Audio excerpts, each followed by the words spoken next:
Hey guys, so we have a Redpower machines video. Yep, so we're going to show you all kinds of Redpower machines, pneumatic tubes, and some of the different systems and machines that go with the pneumatic tubes. First of all, we're gonna need to make some brass, which you just put 1 tin and 3 copper on the bottom. Now, if you don't remember how to make any of this stuff, our original Redpower video showed the alloy furnace and all of that. Yeah, so you just go back if you haven't seen something. It's most definitely on the previous video. Now, the ratio here is 3 to 1. It's 1 tin to 3 copper. Yep. And I'll give you the brass. So brass is going to be used in some of the recipes. The next thing we're going to make here is using 8 coal and 8 sand. Yeah, we're going to make some silicon. So to do something with this silicon spool thing, we need to cut it up with the handsaw. Yeah, you can use any handsaw, I think. So then you make a silicon wafer. Yep. And you can turn these into blue ones or red ones. We're only going to use the red ones on this video. Right, so to do that you need redstone. And it's 4 redstone every 1 spool. So again, that's just going to be used in the recipes. Nothing special on it right now. So what that makes is just a red doped wafer. So first off, we're going to make some pneumatic tubes. So they just require brass on either side of one piece of glass. And they're basically pipes. And so if you put some redstone next to a pneumatic tube, you can make a redstone tube. Yep. And they'll carry items like a normal pipe, and they'll also carry a redstone signal.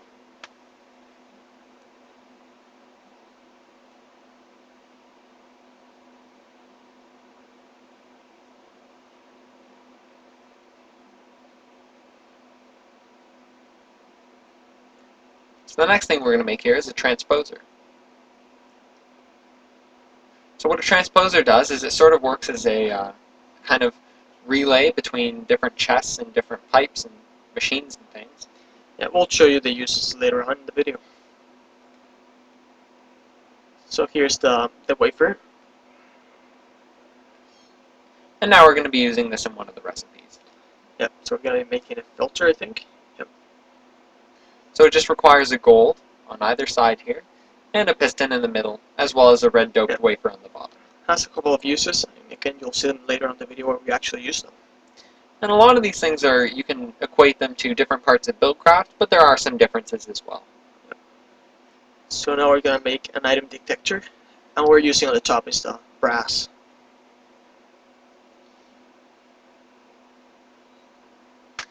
First, I'm going to need to make some pneumatic tubes. That's why I'm making here. Pneumatic tubes were just like pipes, but they'll go slightly faster than Buildcraft pipes. Right, so here's the recipe for the item detector. It's just a pressure plate in the middle, as well as some wood and brass ingots. Yep. And again, you'll see the uses for these later on. There's 2 last things we're going to be making here. One of them is called a block breaker, which is what's here. Keep in mind you need a brand new pickaxe here. Yeah. The block breaker, I don't find it extremely useful because you can only use it once before you have to move it again. And the last thing here is a deployer. But first I'm going to need a chest.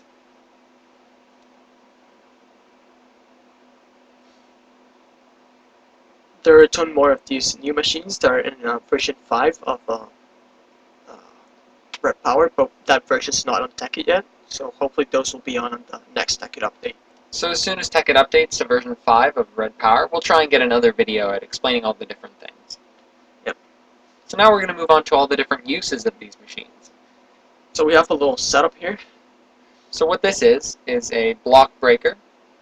What a block breaker does is it breaks the block in front of it when given a redstone signal. Yep, I'll just shoot it back out the hole in the back that it has there. Now if you put a pneumatic tube there, it'll go through. Yep. You want to have, you can switch the sides with a screwdriver, so you can switch the, where it breaks the block and where it takes it out.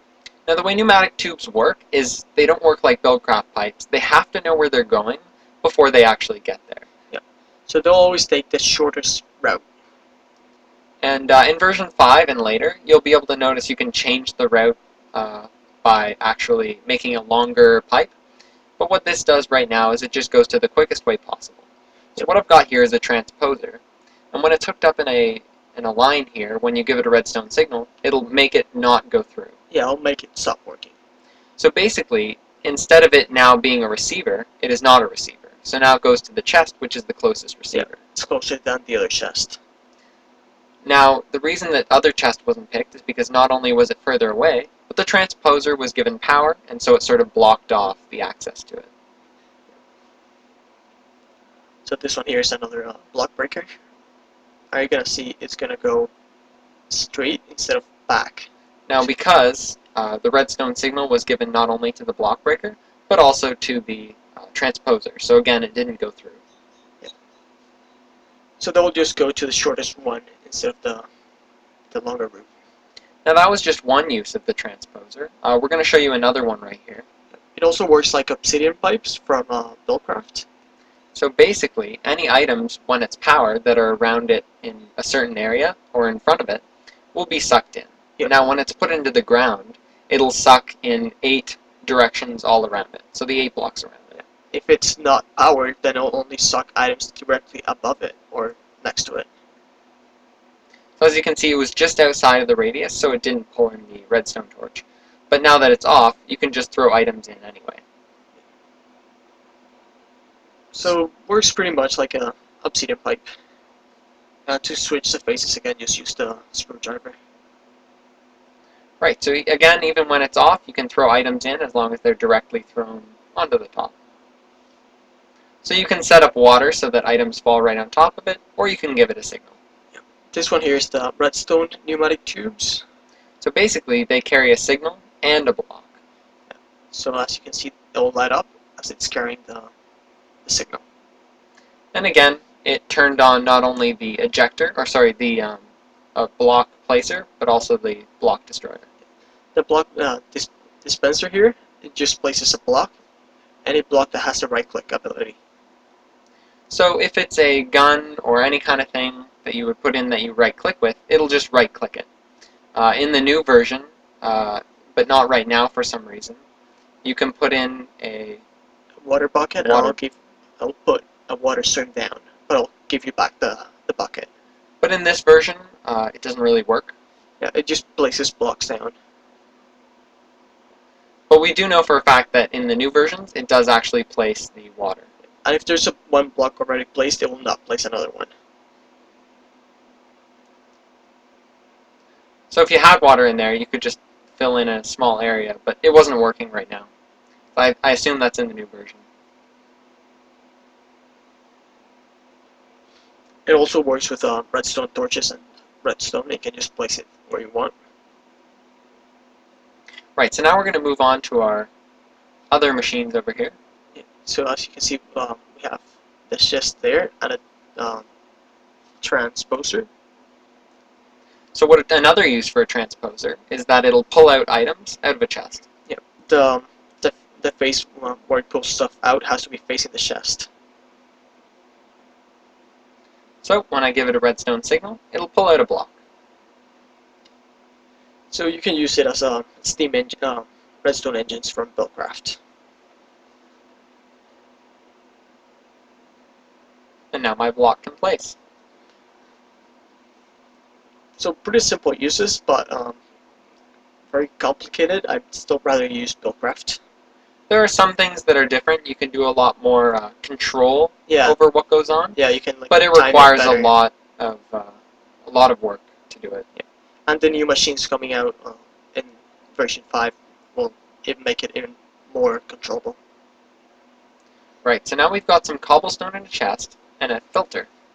Yeah. So with the filter, you can just place blocks in it and only let those blocks go out. Right. So I've put cobblestone in there, or I've put at the moment I've put nothing in there. I'll just transfer a full stack of whatever. Now we're going to free up some space in this chest. So this is an item detector, and it'll emit a redstone pulse when something goes through it. Yeah, But we'll talk more about that in a sec. Just ignore it for now.